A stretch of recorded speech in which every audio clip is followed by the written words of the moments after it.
प्रिय संस्कृत मित्राणि नमः संस्कृताय। मैं अंजलि त्रिपाठी आप सभी का अपने YouTube चैनल संस्कृतम संवत पे हार्दिक स्वागत करती हूँ। हम लोग अध्ययन करने वाले हैं आज कालिदास द्वारा रचित ग्रंथ। कालिदास द्वारा कितने ग्रंथ रचे गए हैं, कौन कौन सी विधा के हैं, चलिए देखते हैं। सेशन को स्टार्ट करने से पहले सभी मित्र अपने मित्र शेयर करेंगे और जो नए मित्र जुड़े हैं चैनल को सब्सक्राइब करेंगे। कवि कालिदास रचित ग्रंथ सभी परीक्षाओं में पूछे जाते हैं, तो चलिए देखते हैं कालिदास द्वारा रचित ग्रंथ कौन कौन से हैं। अधिकांश विद्वान निम्न रचनाओं को कालिदास की कृत मानते हैं। जो नीचे रचनाएं दी गई हुई उनको अधिकांश विद्वान कालिदास की रचना मानते हैं। गीत काव्य, ऋतुसंहार, मेघदूत, महाकाव्य, कुमार संभवम, रघुवंशम, नाटक, मालविकाग्निमित्रम, विक्रमोर्वशीय, अभिज्ञान शाकुंतलम। ऋतुसंहार इसमें ग्रीष्म, वर्षा, शरद, हेमंत, शिशिर, वसंत इन 6 ऋतुओं का सरल स्वाभाविक एवं ललित वर्णन है। ऋतु संहार में 6 ऋतुओं का वर्णन हुआ है। यह विप्रलंभ श्रृंगार प्रधान रचना है। कुछ के अनुसार इसमें कालिदास जैसी रमणीय शैली नहीं है, अतः यह कालिदास की रचना नहीं हो सकती, परंतु अधिकांश लोग इसे कालिदास कृत मानते हैं। इसमें 6 सर्गों में कुल 144 श्लोक हैं। ऋतु संहार में 6 सर्ग 144 श्लोक हैं और 6 ऋतुओं का वर्णन किया गया है और विप्रलंभ श्रृंगार प्रधान है। मेघदूत जो 2 भागों में विभक्त है, पूर्व मेघ और उत्तर मेघ, यह संस्कृत के सर्वोत्कृष्ट रीति काव्यों में प्रधान है। इसके पूर्व एवं उत्तर 2 भाग है। कुमार संभवम जो एक महाकाव्य है, यह 17 सर्गों का महाकाव्य है। इसमें हिमालय का स्वरूप, तारकासुर का उपद्रव, देवों की प्रेरणा से काम शिव के पास जाना, शिव विवाह होना, शिव द्वारा काम को भस्म करना, कार्तिकेय का जन्म एवं सेनापति के रूप में तारकासुर वध आदि इस ग्रंथ के प्रमुख वर्ण विषय हैं। कुमार संभवम 17 सर्गों का महाकाव्य है। रघुवंश महाकाव्य को देखते हैं। यह संपूर्ण संस्कृत साहित्य का सर्वोत्कृष्ट महाकाव्य है। कह इह रघुकारे न रमते, कह क इह रघुकारे न रमते, इसमें 19 सर्ग हैं। रघुवंश महाकाव्य में 19 सर्ग हैं। इसमें सूर्यवंशी राजाओं का प्रभावपूर्ण वर्णन है। 1 से 9 सर्ग तक राजा दिलीप, अज, रघु एवं दशरथ का वर्णन है। 10 से 15 सर्गों में राम का वर्णन है। 16 से 19 में राम के वंशजों का वर्णन है। सर्ग हैं 19 रघुवंश महाकाव्य में। मालविकाग्निमित्रम जो नाटक है, इसमें कुल 5 अंक हैं। मालविकाग्निमित्रम इसमें 5 अंक हैं, अंक नाटक में होते हैं। अग्निमित्र नायक एवं मालविका नायिका हैं। इसमें नायक अग्निमित्र हैं और मालविका नायिका हैं। दोनों के प्रणय का चित्रण इसमें है। इसमें अग्निमित्र की सहधर्मचारिणी महारानी धारिणी मालविका नाम की परिचायिका को राजा की दृष्टि से छिपाती हैं कि राजा कहीं उसके अनिद्न सौंदर्य पर मुग्ध न हो जाएं। पहले राजा लोग जब कोई भी उनके यहाँ सेविका या कोई भी रहती थी, अगर कोई भी उन्हें पसंद आती थी, सुंदर लगती थी, तो उनसे विवाह प्रस्ताव रख लेते थे या कर लेते थे। अक्सर ऐसा होता था। तो राजाओं में वहाँ उस समय ये सब चीज़ें चलती रहती थी। तो उनकी वजह से ये जो धारिणी रहती हैं वो मालविका को छिपाती रहती हैं, कहीं राजा की दृष्टि उनके ऊपर पड़ न जाए और राजा मुग्ध न हो जाए।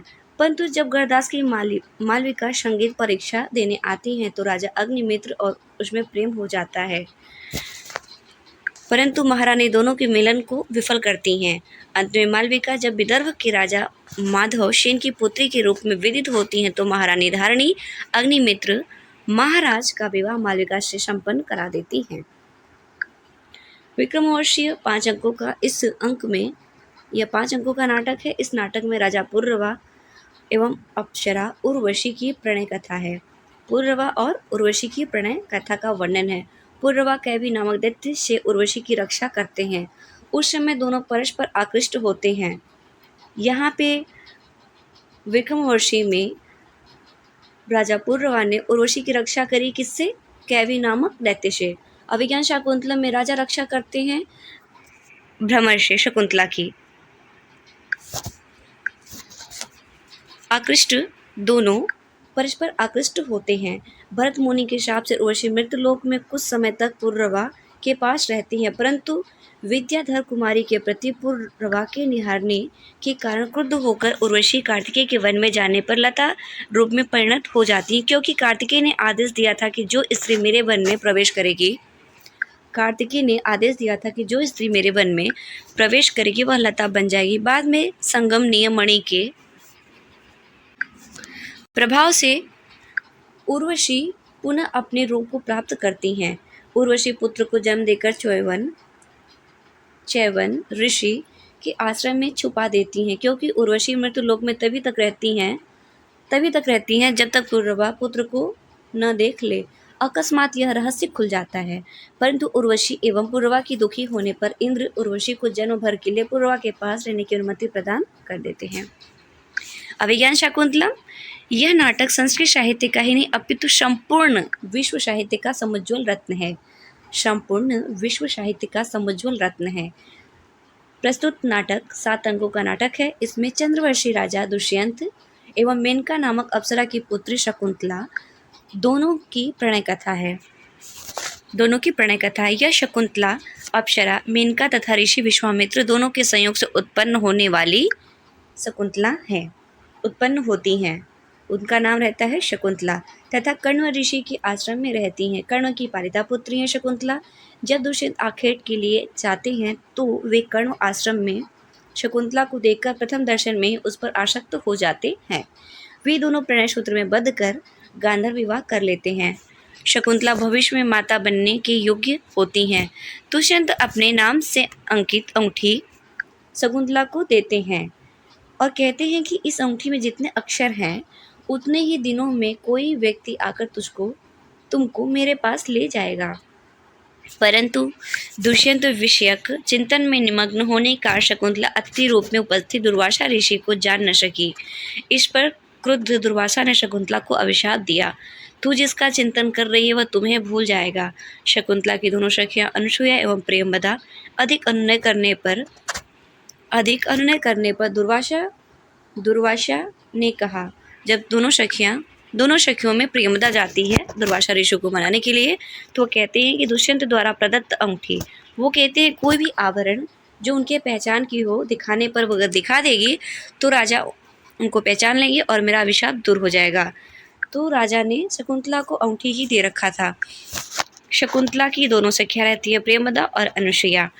चतुर्थ अंक कालिदास का अभिज्ञान शाकुंतलम में अति महत्वपूर्ण अंक है विदाई अंक।